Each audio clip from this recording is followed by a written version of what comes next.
Hi friends, कैसे हो आप सब। मैं अच्छी हूँ, आप सब अच्छे हो तो मैं भी बहुत अच्छी हूँ। तो एक बार फिर हाजिर हूँ अपनी स्टोरी लेकर। अ, जैसा कि आप सबको मैंने बताया, मेरा चाइल्डहुड ट्रॉमा 8th स्टैंडर्ड तक मैंने शायद आपको अपनी स्टोरी बताई। जैसा कि मैंने आपको बताया कि वो जो मेरा फेस था उसमें काफ़ी इनसिक्योरिटी थी जो मेरे दिमाग में घर कर गई थी। रिजर्व रहना शुरू कर दिया था मैंने और फ्रेंड्स बनाने कम कर दिए थे अपने लुक्स की वजह से, अपने लड्डू पीले कलर के जो दांत हैं उनकी वजह से, मेरे दांत जो बाहर थे उनकी वजह से। अपनी एक दुनिया बनाई मैंने जिसमें गुड्डी पटोले होते हैं, डॉल वगैरह, टेडी बियर, उनके साथ। जैसा कि मैंने आपको बताया, मुझे म्यूजिक में काफी इंटरेस्ट था। प्रोग्राम होते थे उनमें पार्टिसिपेट करने का, फंक्शन में, पर वो सपना कभी पूरा नहीं हुआ। मतलब पूरा हुआ भी तो उस तरीके से नहीं हुआ जैसा मैं चाहती थी। हाँ, रोल किया, लेकिन हाँ पीछे कभी झंडा लेकर खड़ी हूँ, कभी सबसे पीछे खड़ी हूँ, ऐसा चलता रहा। 9th स्टैंडर्ड आ गया, उसके बाद 10th की बात आती है। जब 10th स्टैंडर्ड है तो घर वालों का प्रेशर रहता है कि अब 10th में आ गए हो, अब पढ़ाई पर ध्यान दो। 10th में अगर फेल हो गए, ये पहला पढ़ाओ है, घर वाले जो बोलते हैं, होता है ना कि भाई 10th स्टैंडर्ड है तो भाई अब सीरियस हो जाओ, अब ये नाच गाना, फंक्शन, टीवी प्रोग्राम, ये सब कुछ कहीं ना कहीं छोड़ दो। मेरा मन था शुरू से ही कि म्यूजिक या आर्ट साइड के सब्जेक्ट लेने का, पर मेरी मम्मी चाहती थी कि मैं साइंस साइड से पढूं। तो मेरे पास मैथ था, बल्कि मैथ में मैं बहुत ज़्यादा वीक रही हूँ शुरू से ही, अब भी मेरा बहुत वीक है। पहाड़े भी शायद 12 तक याद होंगी, अब उससे ज़्यादा याद नहीं है। स्कूलिंग जो मेरी हुई है गाइज, वो गवर्नमेंट स्कूल से हुई है। तो आपको पता ही है गवर्नमेंट स्कूल कैसे होते हैं। वहाँ पर 10th क्लास में आकर जो गवर्नमेंट स्कूल से पढ़े होंगे उन्हें पता होगा अच्छी तरह, मतलब 10th स्टैंडर्ड में आकर कहीं ना कहीं टेंस वगैरह हमें पढ़ाए जा रहे हैं, एस्से वगैरह या स्टोरी वगैरह नहीं थी उस समय। मुझे याद है जब मैं 8th या 9th में थी ना, मंथ्स नेम वगैरह लिखने होते थे, उसमें भी अगर बिल्कुल सारी स्पेलिंग सही लिख दी है तो 20 में से 20 नंबर मिलते थे। बड़ी खुशी होती थी कि सारी स्पेलिंग सही है, जनवरी, फरवरी, मार्च, अप्रैल, मई, सब कुछ। शुरू में तो मतलब ये भी कंफ्यूजन है कि मई बोलते हैं या मई बोलते हैं, मतलब इतनी कंफ्यूजन रहती कि मई बोलते हैं या मई बोलते हैं। बाद में पता चला कुछ भी बोल दो, मई बोल दो या मई बोल दो, क्योंकि मेरा बर्थडे भी मई मंथ में है।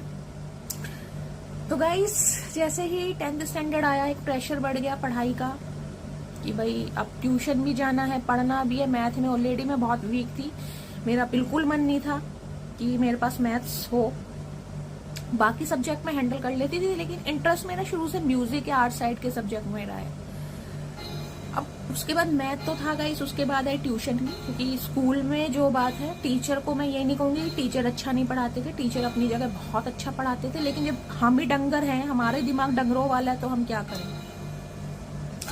अब ट्यूशन के जो बैच हुआ करते थे वो हुआ करते थे शाम के भी नहीं, आप रात ही मान लीजिए, मतलब 6-7 बजे का मेरा बैच हुआ करता था। और सर्दियों में गाइस बहुत जल्दी अंधेरा हो जाता है, आप सबको पता ही है। तो सबसे बड़ी एक टेंशन तो ये थी कि भाई घर से बाहर जाना है, और जहां मुझे ट्यूशन पढ़ने जाना था, जहां मेरा कोचिंग सेंटर था, वो घर से काफी दूर, मतलब मैं साइकिल से जाती थी तो भी 15-20 मिनट लगते थे, ऑन रोड से जाना होता था। अब वहां पर गाइस अधिकतर बॉयज होते थे। अब मान लो एक बैच है, बैच में कम से कम 10 या 15 बच्चे पढ़ रहे हैं। अब ट्यूटर तो यार अपने हिसाब से समझा रहा है। जो इंसान डंगर दिमाग का है, जिसे मैथ से ऑलरेडी डर लग रहा है, जिसे फोबिया है मैथ से, वो इंसान कैसे समझेगा 10-15 बंदों के बीच में। तो टेंशन और बढ़ गई, समझ नहीं आ रहा था अभी क्या होगा, फेल ना हो जाओ, एक ये टेंशन थी। उसके बाद एक टीचर मिले मुझे, बहुत अच्छे थे वो भैया। मतलब उस समय वो स्ट्रगल कर रहे थे, मतलब उन्होंने बीएससी वगैरह कंप्लीट किया, तो वो 5-6 भाई थे, तो उनका स्ट्रगलिंग फेस था। उन्हें ये लग रहा था पार्ट टाइम जॉब कोई मिल जाए तो भाई थोड़े पैसे ज्यादा उन्हें मिलेंगे। तो उन्हें मम्मी ने कहा कि आप घर पे पढ़ाने आना इसको। तो वो एग्री हो गए कि मैं घर पे पढ़ाने आऊंगा। और वो एक से मतलब ज्यादा घंटा भी मुझे दे देते थे, कभी 1.5 घंटा 2 घंटे, मतलब इतन जैसे एक भाई पढ़ाता है ना, बड़ा भाई, बिल्कुल वैसे वो मुझे पढ़ाते थे। लेकिन कमी मुझ में है तो मैं उनको क्या बोलूं भाई, उन्होंने अपनी पूरी कोशिश करी, बहुत अच्छा पढ़ाया मुझे। और काफी इम्प्रूवमेंट हुआ उस समय, मतलब जब मुझे होम ट्यूशन मिली, चार्ज भी वो डबल लेते थे, लेकिन काफी इम्प्रूवमेंट हुआ। जहां मुझे ये लगता था कि मैं पास नहीं हो पाऊंगी, मैं फेल हो जाऊंगी, तो एक कॉन्फिडेंस अंदर आया कि नहीं, मैं पढ़ सकती हूँ। लेकिन उनसे मुझे एक हेजिटेशन रहती थी। क्यों? क्योंकि शुरू में ही कहीं ना कहीं 5th स्टैंडर्ड तक कॉइड में पढ़े, जब बच्चे होते हैं यार, 5th स्टैंडर्ड में बच्चे हैं, वो नहीं पता लड़के हैं लड़के हैं, वो बच्चे हैं हम उस समय। लेकिन 6th क्लास से मेरा गर्ल्स था स्कूल, 10th तक मैं पढ़ती, तो जैसे बॉयज वगैरह के साथ थोड़ा घबराहट, मतलब समझ रहे हो, तो उनसे भी मैं इतना फ्रैंकली नहीं हो पाती थी। जैसे कि मैंने बताया, मैं काफी रिजर्व हो गई थी, बहुत कम बोलती थी। अगर मुझे कुछ पूछना भी होता था, मुझे कोई हेजिटेशन होती थी, तो भी मतलब मैं उनसे पूछ नहीं पाती थी। तो उन्होंने कई बार मुझे समझाया, मतलब बहुत मोटिवेशन दिया मुझे कि कोई भी प्रॉब्लम है शैली पूछो, अगर कुछ समझ नहीं आता 2 बार पूछो, 3 बार पूछो। पर मेरी हिम्मत नहीं होती थी उनसे पूछने की। लेकिन बहुत अच्छा पढ़ाया उन्होंने मुझे।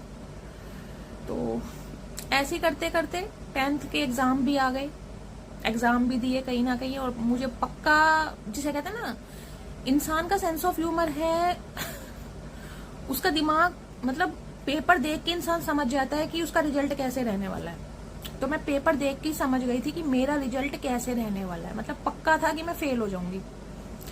इतनी भी एक उम्मीद होती है ना, जो भगवान पर इंसान विश्वास करता है कि यार कंपार्टमेंट आ जाएगी, ग्रेस मिल जाएगी, इंसान पास हो जाएगा, मुझे उसमें भी डाउट था। लेकिन टेंशन ये थी कि यार फेल हो गई तो घर में डांट लगेगी, एक तो होम ट्यूशन एक्स्ट्रा चार्ज दिया गया है। पर क्या कर सकते हैं गाइस, अब एग्जाम तो मैंने दिया, मुझे ही पता था मेरा रिजल्ट कैसे रहने वाला है। एक तो मेरा मन नहीं था, मैंने जैसे कि आपको बताया मेरा मन नहीं था, लेकिन फिर भी मैंने वो सब्जेक्ट लिए क्योंकि मेरी मम्मी चाहती थी। अब आया गाइस रिजल्ट का दिन। अब मैं बताती हूँ क्या सस्पेंस हुआ उसे। जिस दिन रिजल्ट आया ना, काफी भीड़ लग जाती है, मतलब कि रिजल्ट निकल गया, रिजल्ट आउट हो गया, रिजल्ट आउट हो गया, रोल नंबर बताओ, रोल नंबर बताओ। अंदर से मुझे पता था कि मेरा रिजल्ट क्या आने वाला है। मैं अंदर ही अंदर रो रही थी, मतलब मेरी लिटरली फटी पड़ी थी कि मैं गई, मैं ब्लैंक थी बिल्कुल। मतलब अंदर मुझे रोना आ रहा था कि मैं फेल होने वाली हूँ और मेरी बहुत डांट लगने वाली है। सामने वहां पापा खड़े हुए थे, मैं उनका चेहरा बार बार देख रही थी कि आज तो कुछ ना कुछ तांडव होगा। उसके बाद जिसे कहते हैं ना, भगवान सुन लेते हैं आपकी। अब आप हमेशा कहते हो कि भाई मैं महादेव की बेटी हूँ, मेरी महादेव सुनते हैं। अब जैसे ही रोल नंबर बताया, उसमें ये पता चला पास। अब पास जैसे मैंने सुना ना, पहले तो मुझे विश्वास नहीं हुआ बहुत देर तक। 1-2 बार जब मुझे किसी ने चूटिया, मैंने खुद के ही काटी जब किसी ने कहा पास। पास हो गई, 2nd डिवीजन थी मेरी, 2nd। मतलब अंदर ही अंदर मैं रो रही थी, आपको पता है मैं अंदर ही अंदर रो रही थी। बस मेरे आंसू निकलने बाकी थे कि अगर मैं फेल हो गई, अगर इसमें ये आ गया कि मैं फेल हूं, तो मैं तो आज गई काम से। अब जब मैंने सुना अच्छी तरह, मैंने कंफर्म कर लिया कि हाँ मैं पास हो गई हूँ, मेरी 2nd डिवीजन है, फिर मेरा नाटक शुरू हुआ। क्योंकि जब लिस्ट निकली उसमें पता चला भाई इसके 33 पूरे 33 नंबर। आप ये भी, मतलब महादेव ने भी पूरा ही न्याय करा है, पूरे 33 नंबर थे मेरे कि मैं पास हो गई। अब जब मुझे पता चला 33 नंबर मेरे आ गए हैं, अब मुझे समझ तो आ गया था, मैं अंदर तो वैसे ही रो रही थी। फिर मैंने थोड़ा ड्रामा करा, क्यों, मुझे करना था। अब मैंने ड्रामा करा, मैं रो रही हूँ, परेशान हो रही हूँ कि मेरे तो बहुत अच्छा पेपर गया था, मेरे तो 70% मार्क्स आने चाहिए थे, मेरी कॉपी चेंज हो गई, मेरे साथ किसी ने स्कैम कर दिया। मतलब मैंने खूब जितना मैं कर सकती मैंने करा, खूब मोटे मोटे आंसू मेरे आ रहे थे क्योंकि पापा सामने खड़े हुए थे, मेरी नजर उनके ऊपर थी।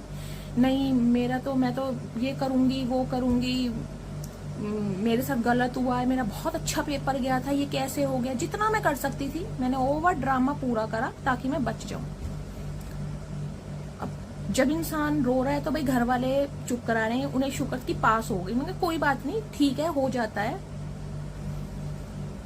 तू टेंशन मत ले। मैं ओवर नहीं मम्मी, मेरा बहुत अच्छा पेपर गया, पापा मेरा बहुत अच्छा पेपर। मुझे कोई ये था कि कोई ये ना बोल दे कि होम ट्यूशन पढ़ने के बावजूद भी, एक्स्ट्रा चार्ज देने के बावजूद भी 33% नंबर आए हैं मैथ में।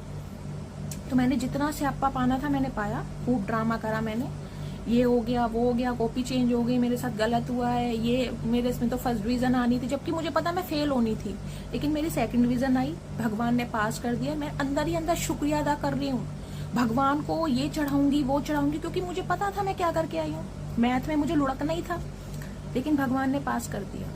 चलो जी, पास हो गए। अब उसके बाद गाइस आए हम 11th में, तो मेरा बिल्कुल इंटरेस्ट नहीं था कि मुझे साइंस साइड लेनी है, बिल्कुल भी मेरा मन नहीं था कि मुझे साइंस साइड लेनी है, क्योंकि मुझे पता था मैथ में मैं ऑलरेडी वीक हूँ। वीक नहीं हूँ मतलब डंगर दिमाग, समझ रहे हो ना।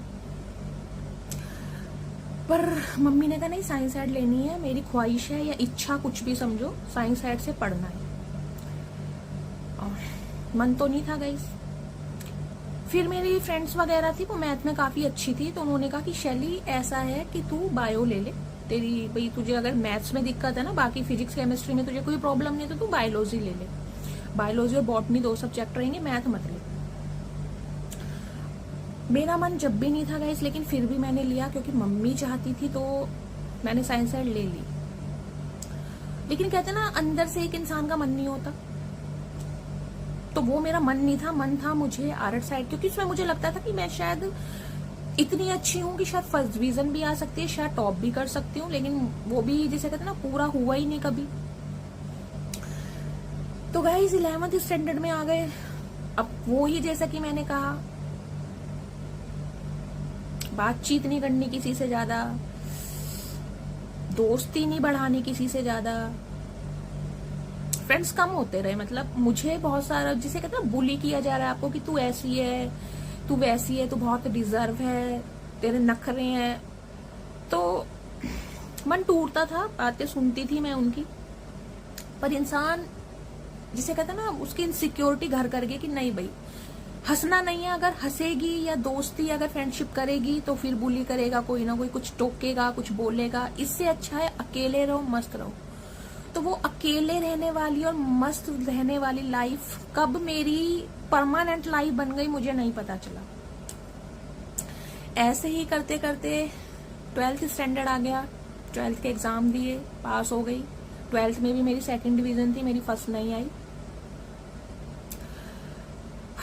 उसके बाद गाइस फेज आता है इंसान का ग्रेजुएशन का, जिसमें इंसान सोचता है कि यार अब घर से बाहर जाना है, ग्रेजुएशन करनी है। मतलब पहले तो हमारा ये था, हम जिस एरिया में रहते हैं वही डिफेंस एरिया में हमारा स्कूल था। अब जहां पर मुझे जाना है ग्रेजुएशन करने, वहां पर बाय बस जाना पड़ता, मतलब काफी दूर। यहाँ तक कि जहां मैं रहती हूँ वहां से कम 1.5-2 घंटे का रास्ता था जहां पर वो कॉलेज थे। अब बात आती है गाइस फॉर्म वगैरह फिल करने की। जब शुरू में शौक बहुत चढ़ता है। अब मुझे ये था, हमारे यहाँ पर 2-3 कॉलेज थे, 2 कॉलेज तो कोएड थे और एक गर्ल्स कॉलेज था। जो गर्ल्स कॉलेज था उसमें फीस थोड़ी ज्यादा थी, अब जो कोएड कॉलेज था उनमें फीस थोड़ी कम थी। अब ट्राई तो इंसान सब करते हैं कि भाई हर कॉलेज में जाएंगे, फॉर्म फिल करेंगे, मेरिट लिस्ट लगेगी, किसी में नंबर आता है नहीं आता, तो ट्राई तो करना पड़ता है। तो मेरी एक नेबरहुड, मेरी फ्रेंड मतलब नहीं, मेरे से बड़ी थी, 4-5 साल बड़ी थी, लेकिन वो उस कॉलेज में पढ़ती थी, तो वो मेरे साथ जाती थी कि मैं तुझे फॉर्म वगैरह फिल करा दूंगी। अब वो जो कॉलेज रहे हैं गाइस गाजियाबाद में, अगर आप में से कोई है आप जानते होंगे, MMH, शंभू दयाल, 2 कॉलेज, दोनों बड़े फेमस कॉलेज थे क्योंकि वहां पर पढ़ाई कम होती थी और मगरगश्ती बोल लो या आवारागर्दी बोल लो या कुछ भी बोल लो, वो ज्यादा होती है। बड़े फेमस कॉलेज रहे हैं। तो फॉर्म तो लेने जाना था, मैं फॉर्म लेने जाती थी। क्या हुआ, एक दिन मैं फॉर्म लेने जा रही हूँ तो वहां बाहर गेट पर ही झुंड खड़ा हुआ है लड़कों का, और वो लड़के नहीं है, वो अंकल टाइप, दाढ़ी मूछ वाले, मतलब मुझे लग रहा था या तो कॉलेज उनका है, या वो सदियों से वहीं पर रह रहे हैं, या वो हर साल फेल होते हैं, या वो पास होना ही नहीं चाहते, मुझे नहीं पता क्या था। उन्होंने वहां बाहर गेट पर खड़े रहना, मतलब 5-7 से ज्यादा लड़के, कोई बाइक पर, कोई साइकिल पर, कोई कैसे, कोई हाथ में बुक नहीं होनी, कोई डायरी नहीं होनी, कुछ ना होनी, आते जाते लड़कियों को उन्होंने देखना। अब जैसे ही गाइस कोई नया बंदा जाता है, एंट्री करता है, लड़की वगैरह, तो लड़के तो टोकते ही हैं, ओए होए परम सुंदरी, नया माल, फलाना ढिंकाना, आप सबको पता ही है। अब मैं उस टाइप की थी, मैंने जैसे कहा मुझे लड़कियों से ही ये हो गया था कि मुझे यारी दोस्ती मैंने नहीं की थी, मैं रिजर्व हो गई थी। तो लड़कों को देखकर मुझे 4 बंदे वो दिखाई दे रहे हैं, मुझे घबराहट होनी शुरू हो जाती थी कि मैं एंट्री कैसे करूंगी, गेट के अंदर एंट्री करना। सबसे पहले हम जा रहे हैं, चुन्नी वगैरह ऐसे सही करनी, फैला लेनी अच्छी तरह, जो एक डर होता है। अंदर जा रहे हैं तो अब उनकी आदत थी कि आते ही जैसे सबसे पूछते थे, और अच्छा नए हो, कहाँ से आए हो, क्या किया है, कहाँ से पढ़े हो, कितने % मार्क्स हैं। तो मुझे बोलते समय मेरे मुंह से भैया, हर बात में भैया। तो उन्होंने, क्योंकि मैं तुम्हें भैया लग रहा हूँ, तो मैंने मन ही मन में कहा कि लग तो तुम मुझे अंकल भी रहे हो, ये तो मैं भला मानुस समझ के तुम्हें भैया बोल रही हूँ, तुम्हें तो मेरी तारीफ करनी चाहिए कि मैं तुम्हें भैया बोल रही हूँ, देखने में तो तुम अंकल लग रहे हो, लेकिन बोल नहीं पाई। तो उन्होंने कहा ऐसे भैया भैया मत बोलो, अगर तुम्हें कुछ जरूरत हो, कोई हेल्प चाहिए हो फॉर्म वगैरह की, तो मुझे बताना। मैं मतलब वो जैसे कहते जग सेवा, वो जग सेवा थी उनकी। वो जो भी नई एडमिशन के लिए आते थे वो सबसे ऐसी बोलते थे। तो मेरे साथ तो वो फ्रेंड थी, उसका नाम पूनम था, तो वो 2nd ईयर में थी उस समय, उसे सब पता था, तो फॉर्म वगैरह वहाँ फिल कर लिया। तो उसके बाद जैसे कॉलेज गई, फिर कॉलेज जाना, वो लड़के वहां सब खड़े होते थे वहां पर। तो क्या हो रहा था कि लड़कों के साथ लड़कियां खड़ी हैं, कोई कॉफी पी रहे हैं साथ में, कोई कुछ खा रहा है, कोई बर्गर खा रहा है, उनकी डेली पार्टी। मतलब मुझे ये होता था कि ये इनके साथ इतना कंफर्टेबल कैसे है, मतलब खूब हंसी मजाक, हमने जाना, फिर अच्छा तुम्हारा नंबर आ गया, तुमने फॉर्म फिल कर दिया। मैंने कहा हाँ भैया, मेरे मुंह से भैया, मैंने जैसे भैया, मैं बी पे अटक जाती थी। मैंने कहा हाँ जी हो गया हो गया, अच्छा नहीं कुछ प्रॉब्लम हुई तो तुम मुझे बताना। तो गाइस फॉर्म तो फिल किया, लेकिन घर आके जो एक घबराहट होती थी मुझे, ये था कि यार मैं अभी सिर्फ और सिर्फ फॉर्म फिल करने जा रही हूँ, या अपने सिर्फ 5-7 मिनट या 10 मिनट के लिए जा रही हूँ, अगर मुझे यहाँ पढ़ना पड़ा तो मेरा क्या हाल होगा। उसके बाद एक लिस्ट, जो पहली लिस्ट लगती है, उसमें मेरा नंबर नहीं आया, क्योंकि मेरे 2nd डिवीजन थी, तो मैं थोड़ा परेशान हो गई कि यार नंबर नहीं आया इसमें। तो फिर उसने कहा कि 2nd लिस्ट लगेगी, अभी टेंशन मत लो। तो 2nd लिस्ट लगी, उसमें भी मेरा नंबर नहीं आया। मैं और ज्यादा परेशान हो गई, जबकि मैं अंदर से चाहती थी कि मैं यहाँ नहीं पढ़ पाऊंगी, मेरी हिम्मत नहीं होगी यहाँ पर पढ़ने की। फिर जैसे मैं कॉलेज गई तो वही जो 2-4 महापुरुष थे वहां के, वो आए कि अच्छा तुम्हारा नंबर आ गया। मैंने कहा नहीं भाई, बी पे अटक जाना, नहीं अभी नंबर नहीं। अच्छा हम करा देंगे, मेरे वो प्रोफेसर जान पहचान के हैं, ये करवा देंगे। मुझे ये होता था कि यार ये बोल तो रहे हैं कि हम करवा देंगे, लेकिन आजकल फ्री में तो कोई किसी की हेल्प नहीं करता, तो ये क्यों मेरी हेल्प करने के लिए बोल रहे हैं। एक अंदर से टेंशन होती है ना। मुझे लगा या तो ये पैसे मांगेंगे कि भाई पैसे देके हम तुम्हारा एडमिशन करा देंगे, या इनका कुछ और मकसद होगा। तो मुझे एक तो वैसी टेंशन थी, और मैंने कहा नहीं भैया कोई बात नहीं, आप टेंशन मतलब हो जाएगा। उन्होंने जब कि नहीं मैं उनसे बात करा देता हूँ, उन सर से बात, फलाना सर से। मैंने कहा नहीं भैया आप रहने दो, चाहे उनकी इंटेंशन ठीक हो, लेकिन जब इंसान अंदर से घबराया हुआ होता है ना, तो उसे सामने वाला गलत ही लगता है। और वैसे भी सदियों बाद लड़कों को मतलब ऐसे बड़े बड़े बुजुर्गों को देख रही हूँ मैं, वो लड़के नहीं थे, वो बुजुर्ग थे, पता नहीं वो, मुझे लग रहा आज भी वहीं होंगे अगर मैं जाऊंगी तो। शायद वो मुझे ना पहचाने, लेकिन मैं पहचान जाऊंगी, ये वो ही है। तो 3rd लिस्ट लगी, मेरिट लगी, मेरा नंबर आ गया उसमें। तो अब नंबर तो आ गया, उसके बाद मुझे यह था कि यार अगर मुझे यहाँ पर पढ़ना पड़ गया तो मेरा क्या हाल होगा। क्योंकि 3-4 बार मैं जब उस कॉलेज में गई हूँ, मेरी अच्छी हवा खराब हुई है। मेरी किसी से बात करने की, क्योंकि वहाँ पर वो माहौल वहाँ का अलग है। आप सबको शायद अगर नहीं पता, किसी को पता हो, कोई गाजियाबाद दिल्ली वगैरह में रहता है, वो बड़े फेमस कॉलेज रहे हैं, मतलब वहाँ पर पढ़ाई लिखाई कम होती है, ये काम ज़्यादा होते हैं। अब मैंने घर आके मम्मी को बताना, तो अब आपको पता है जैसे कोई बच्चा नया नया कॉलेज जा रहा है, और वो भी मेरी तरह इतना सुंदर बच्चा, जो कि कोई समझता नहीं था, लेकिन मुझे लगता था कि मैं सुंदर हूँ, क्योंकि मुझे बाद में ये एहसास हुआ कि इंसान को खुद को अपनी आंखों के लेंस से देखना चाहिए। अगर आप हमेशा दूसरों की आंखों के लेंस से देखोगे तो हमेशा आपके अंदर कमियां ही रहेंगी। ये बात बहुत टाइम बाद समझ आई, बहुत टाइम बाद ठुड्डे खाने के बाद। तो अब जैसे घर में डिस्कशन करती थी कि मम्मी कॉलेज में ऐसा है, वो भैया ऐसे पूछ रहे थे, ऐसे बोल रहे थे, मम्मी ने वल चढ़ा लेने। मेरे घर का नाम सोनू है, तो मम्मी पापा सोनू बोलते हैं कि सोनू ऐसा है, देख ऐसा कोई काम नहीं करना जिससे भाई पापा को या भाई को शर्मिंदगी हो। क्योंकि हमारे उस टाइम पे क्या था कि जो भाई के भाई है ना, वो भी प्रॉपर भाई हैं। अगर उन्होंने भी कहीं कुछ ऐसा देख लिया ना तो पवाड़ा पड़ जाएगा। मतलब ये आप मानेंगे कि ये होता था, हम कहीं बाहर जा रहे हैं, अगर किसी के साथ बात ऐसे करते देख भी लिया तो घर में कलेश या गर्दन कटनी है। एक डर होता ना दिमाग में, वो डर, मतलब सवेरे शाम मम्मी ने मुझे यही शिक्षा, यही ज्ञान देना कि देख सोनू, अब कॉलेज में जाएगी, किसी से ज्यादा बात नहीं करनी, कोई पूछे बस उतना ही जवाब देना है, किसी को अपना फोन नंबर देना, बल्कि फोन नंबर था ही नहीं, पड़ोसियों का नंबर था, उनके लैंडलाइन थी जहां पर फोन आता था, हमारे घर में फोन नहीं था उस समय। तो किसी को नहीं बताना कहाँ रहते हो, मतलब बहुत सारा ज्ञान, बहुत सारी शिक्षा। तो वो चीजें दिमाग में फ्रीज हो गई थी कि हाँ भाई ऐसा कुछ करना ही नहीं है, सोचना ही नहीं है।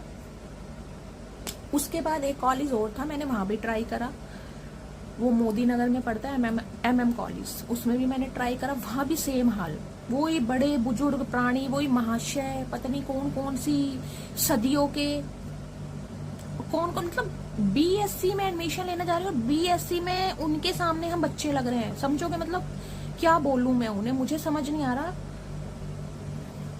कौन सी अवस्था बोलूं मैं उसे। परिपक्व अवस्था होती है ना, परिपक्व अवस्था, वो अवस्था होगी कम से कम। और उनका भी सेम काम, हेल्प करना, जग सेवा करना, जो करते हैं वो ही काम था उनका, कि बेटा ये है वो है, मैं हेल्प करा दूंगा, अगर नंबर नहीं आएगा, वो सेम वही प्रोसीजर वहां भी चला है। वहां भी मेरा 3rd लिस्ट में नंबर आ गया, दोनों ही कोएड कॉलेज। लेकिन मेरी हवा अंदर से बहुत ज्यादा खराब, क्योंकि जैसे ही मैंने एंट्री करनी वहां गेट पर, और मैंने वहां क्योंकि वहां का माहौल ही ऐसा था, वो लड़के वड़के मुझे नहीं लगता पढ़ते होंगे, वो सिर्फ और सिर्फ घूमने फिरने, मौज मस्ती करने, और वो नेतागिरी वगैरह होती है ना स्कूलों में, वो करने आते थे कि भाई नेतागिरी हो रही है, कोई नेता बन रहा है, फिर वो नेता बन जाते हैं तो कहीं ना कहीं उनकी चलती है, समझ रहे हैं, वो काम हुआ करते थे वहां पे। बाइकों पे कभी इधर घूम रहे हैं, कभी उधर घूम रहे हैं। अब कोई लड़की जा रही है, वो पीली चुन्नी वाली, वो लाल दुपट्टे वाली, समझ रहे हैं, मतलब ये सब कुछ होता था वहां पे। और हम बहुत ज्यादा डरते थे, कि मुझे बहुत डर लगता था, मैं तो चुन्नी ऐसे वैसे करनी, हमेशा सूट सलवार में जाती थी। तो उस समय टेंशन इतनी हो गई, यार मैं ग्रेजुएशन कर भी पाऊंगी या नहीं कर पाऊंगी, मुझे तो ये समझ नहीं आ रहा कि अभी मैं सिर्फ और सिर्फ आधे घंटे के लिए कॉलेज जा रही हूँ, तब मेरा इतना बुरा हाल है, तो मैं क्या करूंगी यार। और मुझे सबसे ज्यादा ये भी था कि वहां पर फीस कम है, फीस कम है, ठीक रहेगा गाइस, घर वालों पे भी ज्यादा लोड नहीं पड़ेगा। लेकिन मम्मी को जब लगा कि यार ये शायद परेशान है, ये नहीं जा पाएगी या ये वहां नहीं पढ़ पाएगी, तो उन्होंने मतलब हिम्मत करके पापा को समझाकर पैसे अरेंज कर कैसे भी किए, उस समय जो गर्ल्स कॉलेज था वहां पर मेरा एडमिशन कराया। वहां पर फीस ज्यादा थी, वहां पर डबल से ट्रिपल फीस थी। गर्ल्स कॉलेज में RCC भी कॉलेज है गाजियाबाद में, राजनगर, वहां से मैंने BSc किया। अब BSc किया गया, हंसी भी आ रही है यार, क्या करूं। अब नए नए गर्ल्स कॉलेज में गए, अब वहां पर क्या, वहां उल्टा सिस्टम था। वहां पर लड़कियां अपने बॉयफ्रेंड के साथ आ रही हैं, उनके बॉयफ्रेंड उनको बाइक पर छोड़ने आ रहे हैं, लेने आ रहे हैं, कभी वो गुलदस्ते लेकर खड़े हैं, कभी उनका वेट कर रहे हैं। हम मन ही मन में फूक भी रहे हैं और तरस भी रहे हैं कि यार लाइफ में कोई है ही नहीं, मतलब कॉलेज में आ गए हैं लेकिन कॉलेज वाली कोई लाइफ नहीं है। कभी बंक नहीं मारा किसी पीरियड का कि यार रिपोर्ट ना घर में पहुंच जाए। मुझे ये था कि मेरी डबल नहीं ट्रिपल फीस गई है यहाँ पर, तो मुझे बहुत अच्छी तरह पढ़ना है, जबकि मेरा बिल्कुल मन नहीं था साइंस साइड से पढ़ने का, जैसा कि मैं आपको बता चुकी हूँ। अब गाइस, जैसे कि मैंने आपको कहा कि मेरी जो स्कूलिंग हुई वो गवर्नमेंट स्कूल से हुई। अब गवर्नमेंट स्कूल की पढ़ाई कैसी होती है आप सबको पता है। अब जब बीएससी में एडमिशन लिया तो सारी जो बुक्स थी वो टोटली इंग्लिश में, सारी फिजिक्स की, केमिस्ट्री की, बायोलॉजी की, बॉटनी की, सारे सब्जेक्ट, इन्वायरमेंटल वगैरह जो थे सब इंग्लिश में। और हमने क्या किया है, हमने 12th तक सिर्फ और सिर्फ जो इंग्लिश थी वो इंग्लिश में पढ़ी है। और स्यापा पड़ गया मेरी जान को। एक तो इंसान का अंदर से मन नहीं है, लेकिन सिर्फ और सिर्फ बात रखने के लिए, मम्मी की बात मानने के लिए कि उनका सपना है कि मैं साइंस साइड से पढूं, मैंने एडमिशन भी लिया और मैं लेकिन अंदर से मन नहीं है। अब टीचर्स आ रहे हैं, प्रोफेसर आ रहे हैं, वो आपको लेक्चर दे रहे हैं इंग्लिश में और तुम्हारे पल्ले कुछ नहीं पड़ रहा। पल्ले बहुत कुछ पड़ रहा है, लेकिन जो एक फ्लुएंसी होती है ना बोलने वाली, वो नहीं है। कि अगर किसी क्वेश्चन तुम्हें टीचर ने उठाकर कुछ पूछ लिया, तुम गर्दन तो हिला रहे हो हाँ हाँ करके, लेकिन अगर उसने तुम्हें उठाकर कुछ पूछ लिया तो तुम्हारा बैंड बज जाएगा, क्योंकि तुम्हें कुछ नहीं पता। पता भी है तो तुम उसे बोल नहीं पाओगे, क्योंकि फ्लुएंसी नहीं है इंग्लिश की। अब गाइस, बहुत ज्यादा टेंशन हुई, मैं आपको क्या बताऊं। मेरी ग्रेजुएशन, मैं इतना परेशान हो गई थी ना, मतलब मुझे ये था कि मैं अभी एक फेज से निकली हूँ, जो दूसरा ये मेरे सामने फेज है उसमें डबल ट्रिपल मेरी फीस जा रही है। मेरा दिमाग ब्लैंक है, मुझे कुछ समझ नहीं आ रहा, क्योंकि सारी चीजें इंग्लिश टू इंग्लिश। अब वहां लाइब्रेरी से बुक्स वगैरह हम लेते थे, मैंने नोट्स बनाने, नोट्स तो बन रहे हैं, अब उन्हें आप विश्वास नहीं मानोगे, जो मेरा फर्स्ट ईयर है, आई स्वेयर मैंने रट्टे लगाए, रट्टे। यहाँ तक कि जो इक्वेशन वगैरह थी ना, इक्वेशन केमिस्ट्री की, उनके भी मैंने रट्टे लगाए, और ऐसे रट्टे लगाए हैं जहां पर 2 लिखा होना है वहां पर 2 ही आएगा। मुझे ये नहीं पता वहां पर 2 क्यों आ रहा है, लेकिन वहां पर 2 आएगा, बस मुझे इतना पता है, क्योंकि मैंने रट्टे ऐसे लगाने कि मुझे पास होना है। अब कहते हैं ना, जब टाइम खराब हो या इंसान के अंदर से एक आवाज निकले कि यार ये काम नहीं करना, तो वो करना नहीं चाहिए। एक तो जब मैं एडमिशन ले रही थी, जब मेरे घर में बात चल रही थी कि मैं बीएससी करूंगी, मतलब मैं नहीं कह रही थी, मेरे घर वालों ने जब डिसीजन लिया कि मुझे बीएससी करना है, तो मेरे जो चाचा जी वगैरह थे उन्होंने बहुत मना किया कि यार बहुत पैसे लग जाएंगे, और फिर ट्यूशन वगैरह, मतलब बहुत ज़्यादा जो ट्यूटर होते हैं उनकी फीस भी होती है, तो बहुत खर्चा हो जाएगा। पर मम्मी नहीं मानी, मम्मी ने कहा जो होगा हम देखेंगे, लेकिन इसको बीएससी करानी है। अब गाइस, फर्स्ट ईयर में जैसे कि मैंने बताया, मैंने बहुत रट्टे लगाए, लेकिन प्रैक्टिकल में रट्टे नहीं लगेंगे, प्रैक्टिकल में तो आपको करना ही पड़ेगा। किस्मत ने साथ दिया। कई बार कई प्रोफेसर बहुत अच्छे होते हैं, वो समझते हैं कि इंसान हो सकता है थोड़ा हेजिटेट कर रहा है, हेजिटेशन है उसको, वो नहीं बोल पा रहा, क्योंकि ऐसा भी नहीं था कि बिल्कुल ही नहीं बोल पा रहे लेकिन ये था कि कोई टोक ना दे। एक तो मुझे दांतों की वजह से, आपको पता है, मुझे ये था कि बोलना भी इस तरीके से कि जैसे इंसान धीरे धीरे खाना खा रहा है। या कैमरा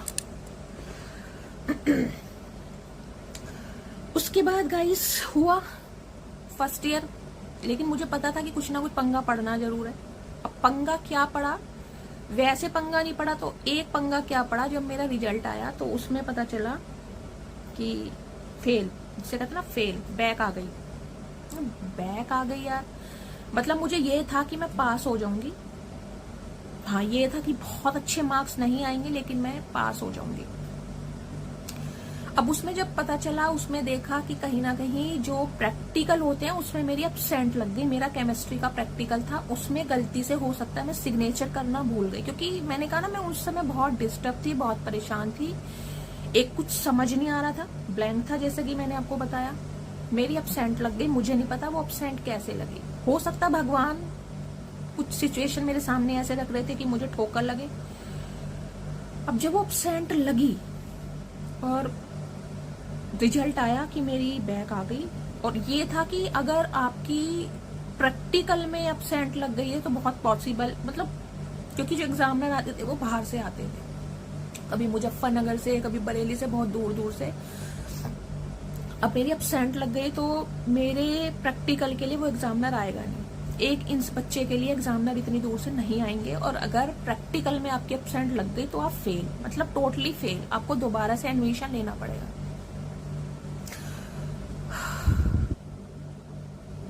टूट गई, मैं बहुत परेशान हो गई। मुझे अपने से ज्यादा मेरी मम्मी की टेंशन थी कि उनका सपना टूटा है, मैं फेल हो गई।